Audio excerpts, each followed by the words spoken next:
2020년 6월 나는 결혼을 했지만 집을 매수해야 할지 전세를 살아야 할지 몰랐다. 왜? 여태 니나노 하면서 부동산 공부를 게을리했기 때문에. 그때까지 나는 적당히 전세를 살다가 보면 적당히 아파트를 매수할 수 있을 것이라고 생각했다. 무주택자인 나는 하락론자들의 말에 귀를 기울였고 일단 전세를 살며 시장을 관망하기로 했다. 시장을 관망한다는 것은 패배자들이 자주 하는 말이다. 이때 내가 전세로 거주하기로 한 이유는 다음과 같았다. 부동산 유튜버들이 아파트 값이 반토막 난다고 했다. 그저 무주택자 포지션으로서 믿고 싶은 것만을 믿은 것이다. 부동산 경험이라고는 오피스텔 사기 경험뿐이라 이렇다 할 경험과 데이터가 없었다. 그래서 나는 아파트를 매수할 자신감이 없었다. 나는 내 판단이 틀렸다고 판단되면 언제든 전세를 벗어날 계획을 세웠고 이를 위해 전세가 저렴한 곳으로 아파트를 구했다. 서울 투룸 빌라는 3에서 4억을 줘야 전세가 가능했기에 나는 경기도 아파트로 전세를 구하기로 마음먹었다. 하지만 아파트이기 때문에 3억 정도는 줘야 들어갈 수 있었다. 찾던 와중에 갑자기 2억짜리 아파트들이 쏟아지기 시작했다. 갓 임대 아파트에서 분양으로 전환된 휴먼시아 아파트. 휴먼시아가 어떤 아파트인지도 몰랐고 임대 아파트가 어떤 곳인지도 모른 채 전세가만 신경 썼다. 퇴근하고 아파트를 보러 갔기 때문에 아파트 위치와 단지 조경, 아파트 전망 등을 제대로 보지 못하고 가계약금을 입금했다. 신혼을 아파트에서 시작했기 때문에 처음에는 좋았다. 하지만 계속 살다 보니 천장에서 물이 샜고 비가 오는 날이면 단지 내 배수가 제대로 되지 않아서 신발이 매번 젖곤했다. 언젠가 이곳을 떠나리라 생각했다. 지하주차장이 연결되어 있지도 않았고 이 때문인지 자동차들은 1층에 불법 주차되어 있었다. 지금 생각해보면 월세라는 선택지도 있었는데 월세는 돈을 잃는 것이라고 생각했기 때문에 전세만을 고려했다. 다행히도 이 기간에는 주택임대차 보호법이 개정되지 않아서 저렴하게 전세를 구했는데 2달이 지나 2억짜리 전세가 3억 5천이 되었다. 그 당시에는 이것을 다행이라고 생각했다. 저렴하게 전세를 구했기 때문에 억 단위의 금액을 절약할 수 있었고 절약된 돈을 들고 있기는 불안했다. 당시에도 자본주의를 사는 본능을 가지고는 있었나 보다. 나는 투자할 곳을 찾아보다가 혼자 공부할 생각을 안 하고 조급해서 유튜브에서 본 어떤 부동산 연구소에 찾아간다. 그 부동산 연구소는 이름과 얼굴을 걸고 하는 부동산 회사였고 TV에 나와서 컨설팅을 하고 있고 유튜브도 운영하고 있기에 믿었다. 얼굴과 이름을 걸고 하는 회사이기에 여기서 나는 돈을 떼인다.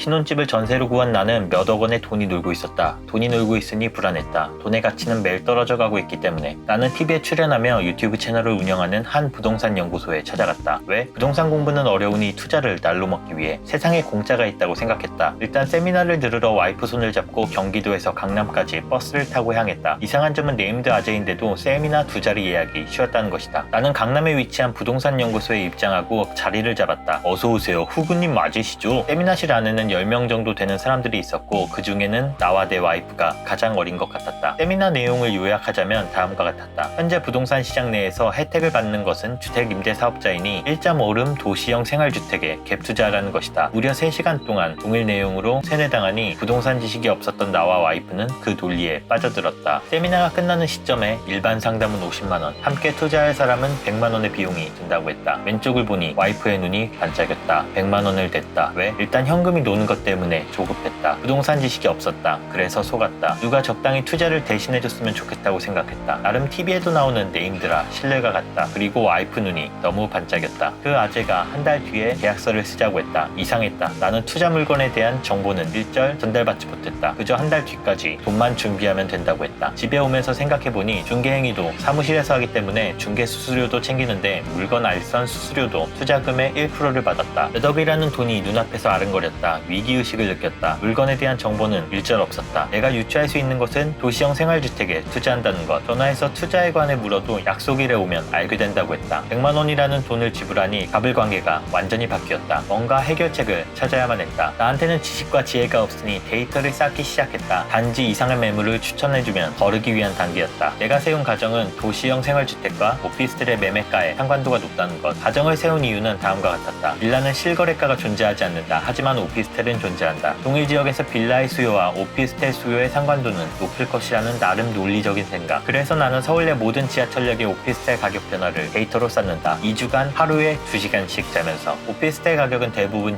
지지부진했고 우상향하는 몇몇 지하철역이 있었다. 손에 꼽을 정도였다. 나에게 몇몇 지하철역에 위치한 물건을 줄 리가 없다고 생각했다. 차라리 내가 찾은 오피스텔을 직접 매수하는 게 낫다고 생각했다. 본인이 좋으면 본인이 사지 왜 나한테 줄까 생각했다. 나는 그 부동산 연구소와 투자하지 않기로 결심했다. 공부하면 공부할수록 내 생각은 확고해졌다. 결국 100만 원은 날아갔다. 결론적으로 그 아재는 우리의 눈탱이를 치료했다. 빌라 알선으로 몇천의 수수료를 받아먹고 중개 수수료도 받아먹고 투자에 대한 수수료도 받아먹는 일석삼조의 시스템이었다. 다시 나는 아파트로 눈을 돌려 데이터를 쌓았다. 아파트 가격을 결정하는 인자는 몇 가지가 있었다. 이 인자들을 보니 당시 아파트 가격이 무조건 오를 수밖에 없었다. 나는 전셋집에 이사한 지 3개월 만에 전셋집을 내놓고 자가를 마련하기로 마음먹었다. 그리고 즉시 실행에 옮긴다. 다시 잠을 못 자기 시작했다. 데이터를 분석하기 위해서.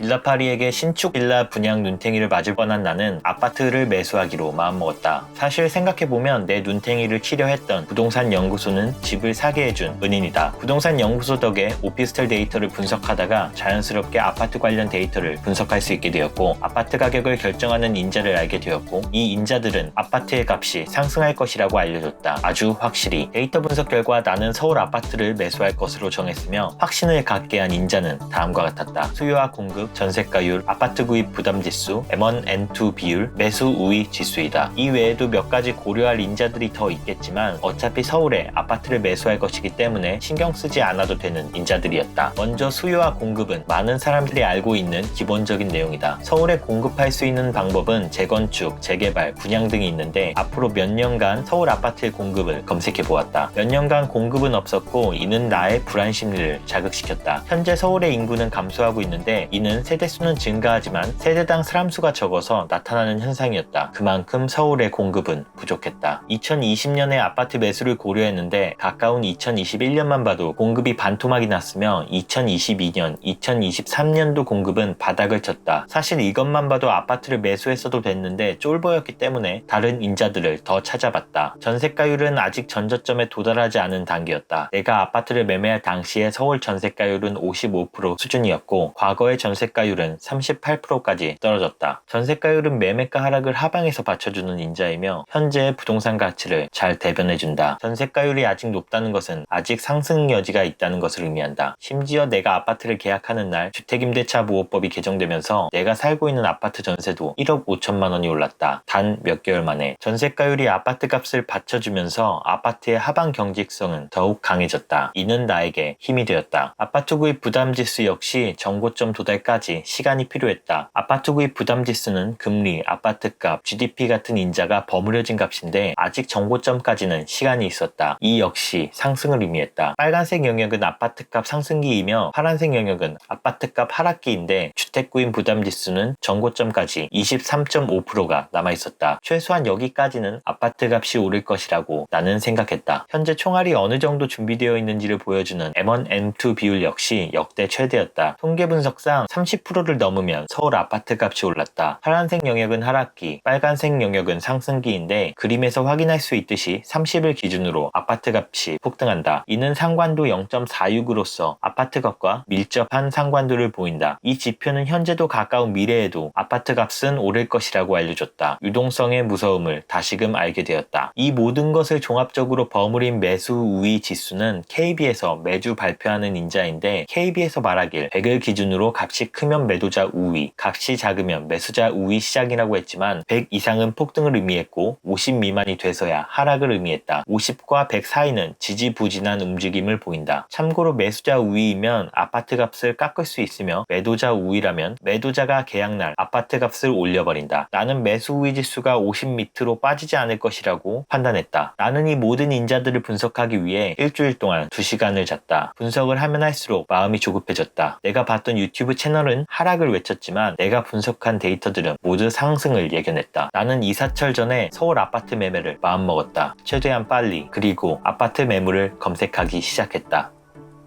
서울의 아파트를 매수하기로 한 나는 내가 얼마짜리 아파트를 매수할 수 있을지 생각해야 했다. 얼마짜리 아파트를 매수할 수 있는지 계산해야 내 능력으로 살 수 있는 최대 자산을 가질 수 있기에 최대 자산을 산다는 것은 동일 상승률에서 최대 수익을 얻을 수 있다는 것을 의미한다. 이를 위해 고려해야 하는 것은 두 가지였다. 정부 정책을 적용한 최대 대출 금액과 금리 상승을 고려했을 때 최대 대출 금액. 이 두 가지가 모두 만족하는 대출을 받아야 했다. 왜? 정부 정책은 수요를 잠재우기 위해 강한 대출 규제를 시장에 적용했다. 따라서 최대로 대출을 받지 않으면 돈이 부족했다. 대출을 최대로 받으면서 금리 상승을 고려했을 때 얼마의 이자와 얼마의 상환금이 적정한지도 계산해야 했다. 리스크를 관리하지 않았을 때 운이 좋다면 그냥 아무 일 없이 넘어가겠지만 운이 나빠 금리가 상승한다면 상승된 이자를 감당하지 못하고 내가 매수한 집은 경매로 넘어가게 된다. 당시 금리는 3% 수준이었지만 당시는 저금리이기 때문에 금리가 상승할 확률이 높았다. 금리 상승에 대한 리스크를 방어하기 위해 적절한 대출이 얼마인지 계산해야 했다. 나는 안전마진을 금리 5%로 설정했다. 이 말은 금리가 5%일 때 내가 상환 가능하도록 대출을 받고자 한다는 것을 의미한다. 주택담보대출은 35년 납 5% 이자 기준으로 원금 상환과 이자를 합하면 1억 원당 65만 원 수준이니 내가 감당 가능한 대출 수준은 4억 원 정도가 되었다. 4억 원을 대출받으면 5%의 금리를 적용받아 이자를 소진해도 생활비가 충분히 확보되었다. 여기에 일부를 신용대출로 받는다면 나의 리스크는 더욱 감소된다. 결론적으로 나는 대출을 가능한 최대로 받기로 결정했다. 혹시 몰라 앞서 말한 바와 같이 계산했지만 사실은 정부에서 리스크를 관리해줬기 때문에 최대로 대출을 끌어당겨도 금리 상승에 따른 이자 부담은 없었다. 그리고 저금리에서 금리가 올라도 저금리이기 때문에 나는 당시 신용대출 1억 원을 적용하여 LTV 40%를 적용했다. 이를 통해 내가 매수할 수 있는 아파트 가격을 역계산했다. 내가 현재 보유하고 있는 순자산은 3억 5천만 원, 취득세를 제하면 6억 5천만 원까지의 아파트를 매수할 수 있었다. 이자와 원금 상환을 계산해보니 주택담보대출 2억 원에 해당하는 이자는 3% 금리로 계산하면 월 50만 원이었고 원금은 35년 상환으로 계산하면 매월 50만 원을 갚아야 했다. 신용대출 1억 원에 대한 대출 역시 이자가 25만 원쯤 되었다. 주택담보대출을 알아보다가 보금자리론이란 것을 발견했는데 내가 아파트를 매수할 당시 보금자리론의 장점은 낮은 금리와 LTV를 60%에서 70%까지 적용받을 수 있다는 것이었다. 규제 지역은 60%, 비규제 지역은 70%. 다만 소득 기준 7천만 원에 아파트 매매가액 6억 원 기준이었다. 나의 조건은 보금자리론이 제시하는 기준을 넘었기 때문에 나는 일반 주택담보대출로 아파트를 매수하기로 결정했다. 사실 대출 받기는 무서웠다. 대출은 좋지 않은 것이라고 배웠고 막연히 대출에 대한 두려움이 있었다. 하지만 이성적으로 생각하고자 노력했다. 이미 리스크는 통제되어 있으며 대출 3억 원에 대한 연 이자는 900만 원인데 내가 아파트를 매수할 당시 서울의 24평형짜리 중소형 아파트의 호가는 거래 즉시 3천만 원에서 5천만 원이 올랐다. 내가 아파트를 매수하고 한 번만 거래되면 끝이었다. 그 한 번이 내가 되어도 호가는 최소 3천만 원이 오르고 결국 내가 산 가격보다 비싸게 호가가 형성된다. 심지어 많은 인자들을 비교했을 때 앞으로 몇 년간은 아파트 가격이 오를 일만 있었다. 이런 이유들로 나는 내 자신을 납득시켰다. 상승 가격에 비하면 1년에 900만 원의 이자는 아무것도 아니라고. 나는 내가 매수할 수 있는 아파트 가격인 6억 5천만 원 이하로 서울대 아파트들을 필터링하기 시작했다.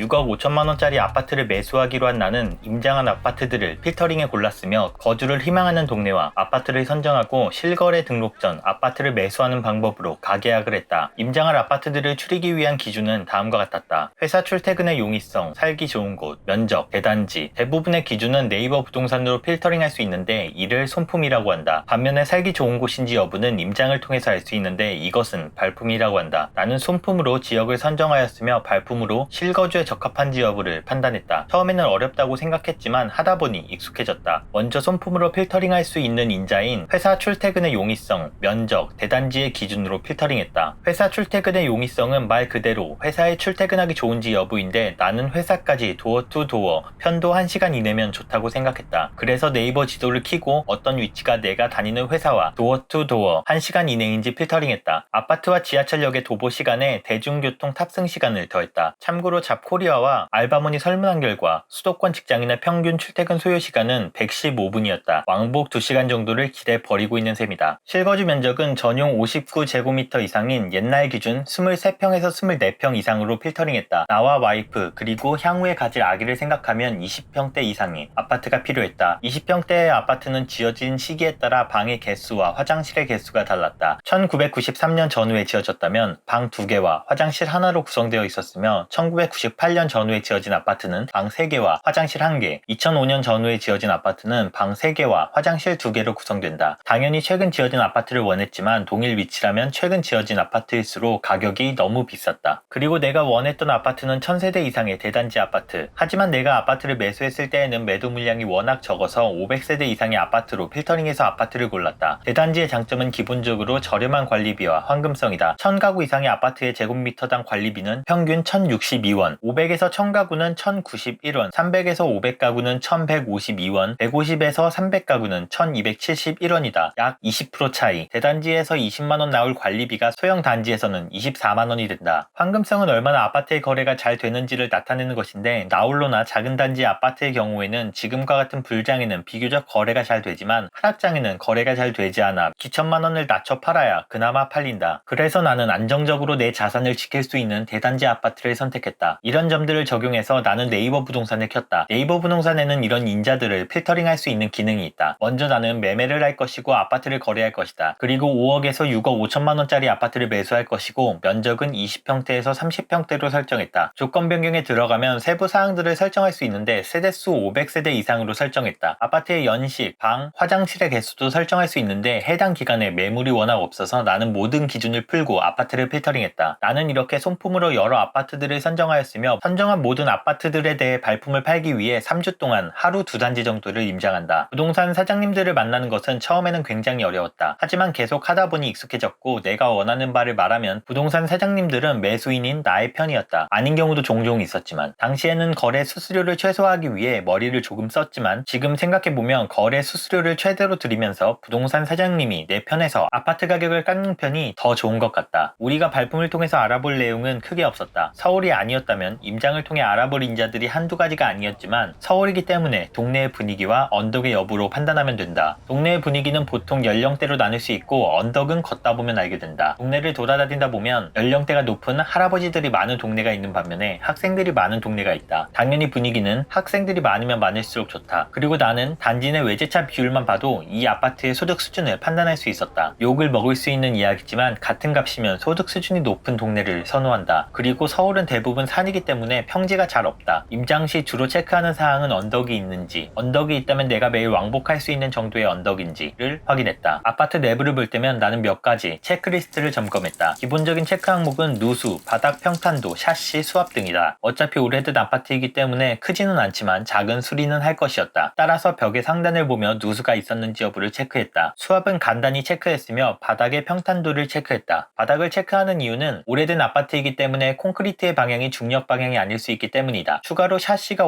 오래되었다면 갈아야 할지도 생각해야 하기 때문에 샤시의 노후도도 체크했다. 샤시의 가격은 기백만 원이 들기 때문이다. 오래된 아파트를 매수할 때 생각해야 하는 것이 수리된 아파트를 매수해야 할지 순정의 아파트를 매수해야 할지였다. 수리가 된 아파트의 경우에는 2천만 원 정도가 비쌌는데 순정의 아파트는 저렴한 반면에 공사비와 공사 기간이 길었다. 나는 수리가 된 아파트를 매수하기로 결정했다. 인테리어 역시 재화이기 때문에 매도 시 감가를 쳐맞아 저렴하기도 했고 몇 주의 공사 기간 동안에 추가 이사비와 호텔비도 감안해야 했다. 옛말에 틀린 거 하나 없듯이 시간은 곧 돈이기 때문에 나는 경기도에 전세로 거주하였으며 서울 임장을 매일 해야 하기 때문에 나와 와이프의 체력은 점점 바닥이 났다. 하지만 아파트를 매수하고자 했던 생각에 몸은 움직였다. 이때 함께 고민하고 함께 임장을 나섰던 와이프에게 미안하고 고맙다. 우리는 실제로 매일 이렇게 긴 여정을 함께 했다. 나는 많은 임장 아파트들 중 언덕이 낮고 동네 분위기가 나쁘지 않고 누수가 없고 바닥의 평탄도가 좋고 수리가 된 아파트를 골라 해당 아파트의 가격이 적당한 선에 매물로 나왔는지 알아보았다. 가격이 적정한지는 기존의 실거래가와 주변 아파트의 가격을 확인하면 된다. 이 시기에는 거래가 되면 3천에서 5천만 원이 올라 호가가 형성됐기 때문에 거래 직후에 물건을 매수함으로써 기천만 원을 비싸게 매수하는 것은 지양했다. 이 동네가 거래됐다면 다른 동네로 눈을 돌리거나 선정한 아파트가 거래됐다는 소식이 들리거나 눈치를 채고 실거래가가 등록되는 한 달 뒤가 되기 전에 아파트를 매수하는 방법이 있다. 내가 주의한 것은 부동산에서 이게 방금 거래된 내역이라고 계약서를 보여주며 실거래가가 등록되기 전에 계약해야 한다고 하는 말을 곧이곧대로 믿지 않기로 한 것이다. 나는 네이버에 등록된 한 아파트를 주시하고 있었는데 동일 평형의 3개 아파트들 중 2개의 아파트가 갑자기 거래 완료가 된 것을 확인하고 부동산에 전화를 걸어 나머지 1개 아파트를 다음날 보기로 하고 아파트를 보자마자 가계약금을 넣고 계약일을 잡았다. 보통 허위 매물로 올라온 경우도 있지만 해당 물건은 다른 층에 위치했고 모두 집주인 확인을 받은 매물들이었다. 그렇게 나는 생애 첫 첫 계약이라는 떨림과 함께 불안함을 가지고 계약일을 기다렸다. 집을 매수하기로 결정한 나는 가계약금 3천만 원을 입금한 뒤 계약서를 쓰고 중도금을 입금하고 잔금일에 잠금과 함께 등기를 쳤다. 내가 가계약금으로 3천만 원이라는 큰 돈을 넣은 이유는 이전에 계약일 하루 전에 계약이 취소됐기 때문이다. 가계약 역시 계약과 동일한 효력을 가지기 때문에 매도자가 계약을 취소하면 배액 배상을 받을 수 있다는 것을 의미한다. 물론 계약과 동일한 효력을 가지기 위해서는 문자 양식에 배액 배상 항목이 포함되어야 한다. 보통 부동산 사장님들이 가지고 있는 문자 양식이 있지만 그 양식에 배액 배상 내용이 포함되어 있지 않다면 포함해달라고 요청해야 한다. 나는 수요일에 가계약금을 입금했고 토요일에 계약하기로 협의했다. 매도자가 준비해야 하는 것은 많지만 매수자는 계약일에 신분증과 가계약금만 준비하면 된다. 매도자와 다르게 도장도 필요 없고 사인으로 대체할 수 있다. 계약은 순조로웠지만 내가 계약 전 확인하지 않은 한 가지는 중개 수수료이다. 당시에 계약서를 처음 받기도 했고 중개사가 쓱 넘어가서 최대 수수료로 계약서를 작성했다. 이 수수료는 결국 잔금날에도 깎지 못했다. 최근 아파트 가격이 너무 올라 거래 수수료가 제법 부담이 됐다. 내가 계약한 집은 세입자가 거주하고 있는 아파트, 인테리어를 하고 세입자가 들어오고 2년밖에 되지 않은 아파트였다. 그래서 상태는 매우 양호했다. 오래된 아파트임에도 불구하고. 하지만 계약서를 작성했다는 행복도 잠시. 내가 계약서를 작성한 날 주택임대차보호법이 개정되면서 기존에 살고 있던 세입자가 2년을 더 거주한다고 한다면 나와 와이프는 입주를 못하게 되는 상황에 처했다. 주택임대차보호법 개정안이 오늘 국무회의를 통과하면서 본격 시행에 들어갔습니다.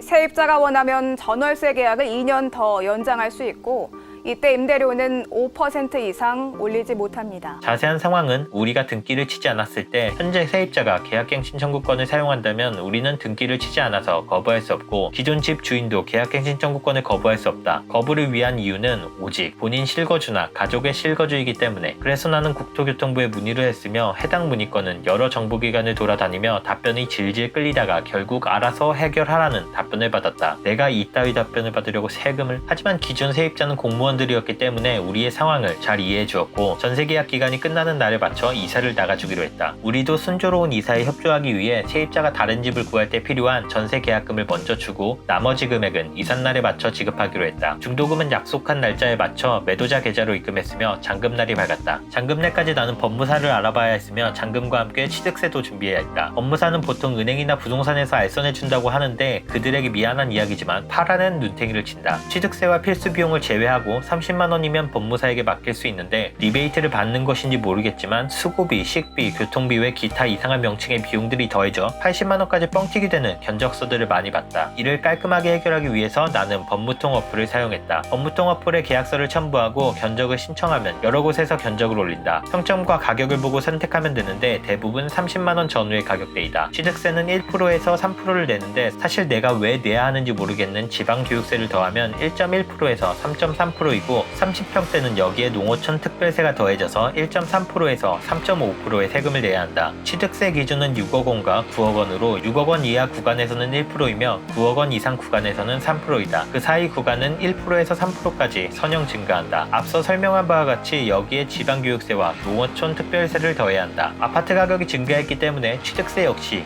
굉장히 많았다. 아무리 사자를 달고 있다고 해도 처음 본 법무사에게 큰 돈을 현찰로 맡기기란 어려웠다. 그래서 나는 카드로 취득세를 낸다고 했다. 카드로 취득세를 낸다고 하면 법무사에게 돈을 주지 않고 핸드폰으로 결제를 하면 되기 때문이다. 카드로 하면 당연히 취득세를 할부로 납부할 수 있다. 잔금에 필요한 금액이 당연히 부족했기 때문에 잔금날 전에 은행에 방문해서 대출 상담을 하고 잔금일에 대출 금액을 송금받았다. 물론 주택담보대출은 전세가 낀 상태에서 받을 수 없고 이후에 세입자를 내보낼 때 퇴거자금 대출을 받을 수 있다. 주택담보대출과 동일하게 LTV 40%를 적용받았다. 이렇게 나는 잔금과 등기를 마치고 이삿날을 기다리기 시작했다.